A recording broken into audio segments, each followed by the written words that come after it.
Hello साथियों, deputy jailer का exam 13 जुलाई 2025 math का एक बहुत शानदार क्वेश्चन। आप इसको देखें। अगर क्वेश्चन अच्छा लगे तो आप इसे लाइक और चैनल को सब्सक्राइब जरूर करें।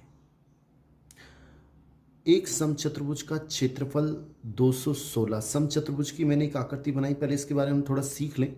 समचतुर्भुज क्या होता है? इसकी चारों भुजाएं, सम मीन्स समान, चतुर्भुज जिसकी चारों भुजाएं बराबर होती हैं वो समचतुर्भुज होता है। वर्ग में भी चारों भुजाएं बराबर होती हैं, लेकिन अंतर क्या होता है, इसमें विकर्ण की लंबाई बराबर होती है दोनों विकर्णों की। जैसे ये 10 है तो ये भी 10 होगी, और जबकि इसमें विकर्ण की लंबाई अलग अलग होती है। ये 10 है तो ये 12 कुछ भी हो सकती है। समचतुर्भुज के 3 महत्वपूर्ण सूत्र आप उनको बिल्कुल याद रखें। समचतुर्भुज का क्षेत्रफल कैसे निकालते हैं? 1/2 गुणा d1। d1 होता है विकर्ण, पहला विकर्ण गुणा दूसरा विकर्ण। विकर्ण को इंग्लिश में बोलते हैं डायगोनल, और डायगोनल का पहला अक्षर डी होता है, इसलिए हमने d1 यानी पहला विकर्ण, d2 यानी दूसरा विकर्ण।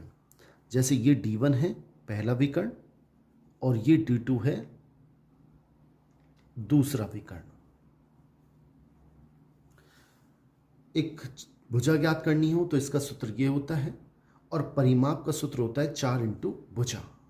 हमें क्वेश्चन में दे रखा है कि समचतुर्भुज का क्षेत्रफल 216 बराबर 1/2। मैंने ऐसे कैसे लिख दिया?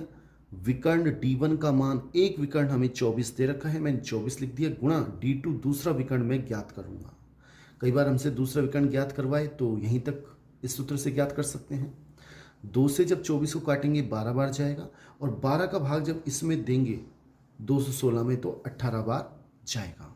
ये हमारे पास दोनों विकर्ण, पहला विकर्ण d1 का मान आ गया, d1 का मान कितना आ गया 24, और d2 का मान आ गया, d1 का मान पहला विकर्ण हमें दे रखा है 24 और d2 हमने निकाल लिया 18। अब इसकी सहायता से आप कभी भुजा निकालना चाहें तो भुजा निकाल सकते हैं। भुजा का मान कितना आएगा? a बराबर √d1 24/2 यानी 12। 12 का स्क्वायर होता है 144।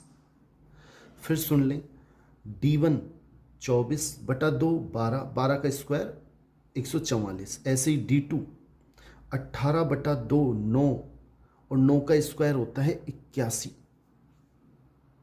और ये दोनों मिलके हो जाएंगे 225, और 225 का वर्गमूल होता है 15। हमें क्वेश्चन में कह रहा है इसका परिमाप क्या है, और परिमाप का सूत्र होता है 4 इंटू भुजा। भुजा मान ने निकाल ली है 15, 15 चौक 60, यानी कि 20।